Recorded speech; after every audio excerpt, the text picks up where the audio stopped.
పతితులార భ్రష్టులార బాధాసర్పద్రష్టులార ఏడవకండి. వస్తున్నాయి జగన్నాథ రథచక్రాలు వస్తున్నాయి.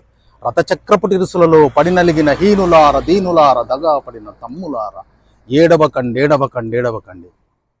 డ్రగ్స్, హెరాయిన్, కొకైన్, ఇంజెక్షన్స్ ఇలాంటి వాటిని అన్నింటినీ ఇంటర్మీడియట్ విద్యార్థులకు, డిగ్రీ విద్యార్థులకు, పీజీ విద్యార్థులకు, ఇంజనీరింగ్ విద్యార్థులకు, చివరికి మెడిసిన్ విద్యార్థులకు అలవాటు చేస్తున్నారు.